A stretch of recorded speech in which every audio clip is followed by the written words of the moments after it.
Hello students. आज की जो टॉपिक है आपका, आज की जो वीडियो है 11th कॉमर्स के लिए, वो है marginal rate of substitution.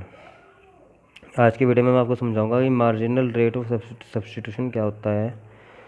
Marginal rate of substitution होता है कि एक गुड्स को दूसरे गुड्स के लिए हमने कितना सब्स्टिट्यूट किया। एक गुड्स को पाने के लिए दूसरे गुड्स का हमने कितना सेक्रीफाइस किया, ये मार्जिनल रेट ऑफ सब्स्टिट्यूशन है। इंडिफरेंस कर्व के बारे में हम समझ रहे थे कि इंडिफरेंस कर्व होता क्या है। इंडिफरेंस कर्व में मैंने आपको समझाया था कि इसमें कंज्यूमर की इनकम फिक्स होगी, साथ साथ इसमें जो दो गुड्स लेंगे हम which are substitute to each other, एक दूसरे के सब्स्टिट्यूट होंगे जो एक दूसरे से मिलते जुलते होंगे। इसके बाद कंज्यूमर प्रेफरेंस, कंज्यूमर की जो प्रेफरेंस होगी दोनों गुड्स के लिए वो बहुत अच्छी होगी, वेल डिफाइंड होगी।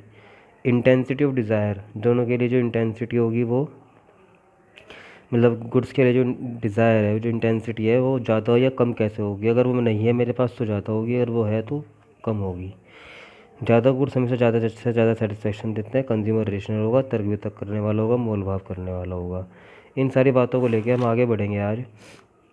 मार्जिनल रेट ऑफ सब्स्टिट्यूशन यानी कि गुड्स को हम किस तरह से सब्स्टिट्यूट करें, यानी कि एक गुड्स को पाने के लिए दूसरे गुड्स का हम किस तरह से सब्स्टिट्यूट कर रहे हैं। For X for Y, X को पाने के लिए वाई का हम किस तरह से सब्स्टिट्यूट कर रहे हैं, या एक्स को पाने के लिए हमने वाई का किस तरह से सेक्रीफाइस किया है। ये आपके कॉम्बिनेशन है A B C D, 4 combination है। एक कॉम्बिनेशन पे एप्पल और ऑरेंज, एक एप्पल खाऊंगा तो 10 ऑरेंज है मेरे पास। दूसरा एक एप्पल खाने के लिए मुझे 3 ऑरेंज का सेक्रीफाइस करना पड़ेगा। फिर एक और एप्पल खाने के लिए मुझे जो है सेक्रीफाइस 2 ऑरेंज का करना पड़ेगा। एक एप्पल खाने के लिए 3 ऑरेंज का सेक्रीफाइस करा। फिर और एक एप्पल खाने के लिए 2 ऑरेंज का सेक्रीफाइस करा। फिर एक ऊपर खाने के लिए मैंने 1 ऑरेंज का सेक्रीफाइस करा। तो इट मीन्स क्या है, मार्जिनल रेट ऑफ सब्स्टिट्यूशन यानी कि हर बार मैं सेक्रीफाइस कम कर रहा हूँ। पहले तो मैंने 3 ऑरेंज का सेक्रीफाइस करा, लॉस ऑफ ऑरेंज। ए से बी पे जाने के लिए, ए से बी पे जाने के लिए जो लॉस हुआ संतरों का कितना हुआ, 3 ऑरेंज दे के जब जाके एक एप्पल मिला। 3 ऑरेंज दे के फिर जब जाके मुझे एक एप्पल मिला, ठीक ठीक। फिर दूसरा बी से सी पे जाने के लिए, भाई कॉम्बिनेशन ए से बी पे जाने के लिए जो मुझे लॉस हुआ ऑरेंज का वो 3 एप्पल का हुआ, गेन हुआ 1 एप्पल का। Orange, loss of orange upon gain of apple, या फिर हम कह सकते हैं loss of good Y upon gain of good X. Loss of good Y upon gain of good X, यानी कि loss of orange upon gain of apple. इसे हम कहेंगे slope of IC, slope of IC, यानी कि indifference curve का slope भी इसे कहते हैं हम। इसे हम इंडिफरेंस कर्व का स्लोप भी कहते हैं, और इंडिफरेंस कर्व का स्लोप भी कहते हैं। दूसरा इसका नाम है मार्जिनल रेट ऑफ सब्स्टिट्यूशन। या मार्जिनल रेट ऑफ सब्स्टिट्यूशन, यही आज का टॉपिक है कि मार्जिनल रेट का मतलब होता है कि एक गुड्स को पाने के लिए हमने दूसरे गुड्स का कितना सेक्रीफाइस किया। एक गुड्स को पाने के लिए हमने दूसरे गुड्स का कितना सेक्रीफाइस करा, that is a marginal rate of substitution. अब ए से बी पे जाने के लिए तो 3 ऑरेंज का सेक्रीफाइस करना पड़ा एक एप्पल के लिए। बी से सी जाने के लिए 2 ऑरेंज का सेक्रीफाइस करना पड़ा एक एप्पल के लिए। और सी से डी पे जाने के लिए मुझे 1 ऑरेंज का सेक्रीफाइस करना पड़ेगा एक एप्पल पाने के लिए। समझ में आ रहा आपको क्या कहा मैंने आपको, कि सबसे पहले मैंने 3 ऑरेंज का सेक्रीफाइस करा, उसके बाद 2 ऑरेंज का सेक्रीफाइस करा, उसके बाद 1 ऑरेंज का सेक्रीफाइस करा। ये सेक्रीफाइस घट क्यों रहा, ये सेक्रीफाइस इसलिए घट रहा क्योंकि जब मैंने 3 ऑरेंज का सेक्रीफाइस करा उस टाइम में एक एप्पल तो पहले ही खा चुका। एक एप्पल तो मैं पहले खा चुका, 3 एप्पल देके फिर एक एप्पल खा लिया मैंने। टोटल कितने खा लिए मैंने, 2 एप्पल। तो सेब को पाने की इच्छा थोड़ी सी कम हो जाएगी या नहीं हो जाएगी, क्योंकि मैंने सेब खा चुका। जब मैंने 3 ऑरेंज का सेक्रीफाइस करा, फिर मैंने 3 ऑरेंज का सेक्रीफाइस करके मैंने एक एप्पल खाया। एक एप्पल मैं पहले ही खा चुका था, तो 2 सेब खा लिया, 2 एप्पल खा लिए मैंने। तो 2 सेब खाने के बाद सेब को पाने की इच्छा पहले के मुकाबले कम हो जाएगी। सेब को पाने की इच्छा पहले के मुकाबले कम हो जाएगी। तो 2 एप्पल खा लिए तो पाने की इच्छा कम हो गया। उसके बाद मैं कहूँगा भाई 2 एप्पल खा चुका, भाई कहते हैं 2 ऑरेंज ही दूंगा, बस ज़्यादा नहीं देना, अगर तेरी मर्जी होता है तेरी मर्जी ना दे। क्यों कहा मैंने ऐसा, क्योंकि मुझे सेब को पाने की इच्छा कम होगी। तो मैंने 2 ऑरेंज का सेक्रीफाइस करा, एक एप्पल मिल गया। टोटल मैंने 3 एप्पल खा चुका, टोटल मैं 3 एप्पल खा चुका। उसके बाद मैं क्या कहूँगा, भाई अब के एक ऑरेंज लूँगा दूँगा, देर तेरी मर्जी होता है ना मर्जी हो ना दे। क्यों कहा मैंने ऐसा, क्यों उससे ज़्यादा कुछ सामान नहीं करी, क्यों उसे 2 ऑरेंज नहीं दिए मैंने, एक ही क्यों दिया। उसे ऑरेंज मैंने एक इसलिए लिया क्योंकि एप्पल को पाने की इच्छा मेरी धीरे धीरे कम होती चली गई। That is the marginal rate of substitution. इसे ही मार्जिनल रेट ऑफ सब्सटीट्यूशन कहा गया।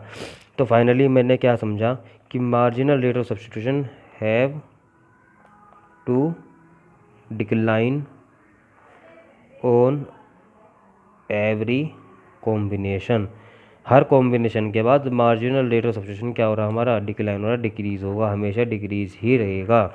मार्जिनल रेट ऑफ सब्सटीट्यूशन हमारा डिक्रीज़ होता चला जाएगा। इतनी बात समझ गया आप सभी को कि भाई ए से बी पे जाने के लिए, बी से सी पे जाने के लिए, सी से डी पे जाने के लिए 3 2 1 सैक्रिफाइस जो है मेरा धीरे धीरे कम होता जा रहा है। ठीक। और loss of orange upon gain of apple that is the slope of I C. इसे हम स्लोप ऑफ आई सी के नाम से जानते हैं। ये इंडिफरेंस कर्व का स्लोप है। अब इंडिफरेंस कर्व का स्लोप जो है मैं ग्राफ के अकॉर्डिंग तुम्हें समझाना चाह रहा हूँ। ये मैंने फिर दोबारा से लिख दिया, slope of I C equal to change in Y upon change in X. अब चेंज इन वाई क्या है, ये रहा change in Y. Change in Y की जगह मैं क्या लिख सकता हूँ, चेंज इन वाई की जगह लिख सकता हूँ मैं चेंज इन ऑरेंज। और चेंज इन एक्स की जगह मैं क्या लिख सकता हूँ, चेंज इन एप्पल। यानी कि चेंज इन वाई यानी कि ऑरेंज में कितना चेंज आया एप्पल की वजह से, या एप्पल में कितना चेंज आया ऑरेंज की वजह से। नीचे तो आएगा हमेशा आपका गेन और ऊपर आएगा हमेशा आपका लॉस या सैक्रिफाइस। ठीक है भाई। इसके बाद ध्यान से सुनिए, अब ये आपका स्लोप है। ये स्लोप क्या दर्शा रहा है आपको। सपोज़ करो यहाँ पे आपके 4 एप्पल हैं और यहाँ पे आपके 3 एप्पल हैं। ठीक, सॉरी ऑरेंज, ये तो ऑरेंज का है ना।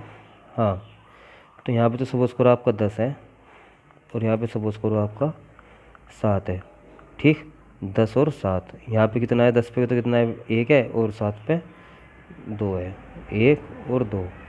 अब जब 10 ऑरेंज थे, 10 से 7 सेक्रीफाइस हो रहा है, ये ना झुकाव, चेंज इन वाई और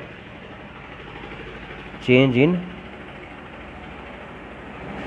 orange upon change in x, यानी कि चेंज इन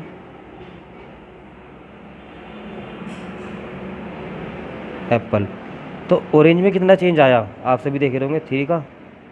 ऑरेंज में कितना चेंज आया, 3 का। और एप्पल में कितना चेंज आया, 1 का। तो 3 अपॉन 1 क्या आ गया आपका, 3 आ गया। That is the M R S. M R S को हम क्या कहते हैं, स्लोप ऑफ आई सी। इसे हम स्लोप ऑफ आई सी के नाम से भी जानते हैं। आज आपको बस केवल इतना ही ध्यान रखना है कि मार्जिनल रेट ऑफ सब्स्टिट्यूशन क्या होता है। मार्जिनल रेट ऑफ सब्स्टिट्यूशन होता है कि हमने मार्जिनल रेट ऑफ सब्स्टिट्यूशन होता है कि एक्स का वाई के लिए हमने कितना सेक्रीफाइस करा।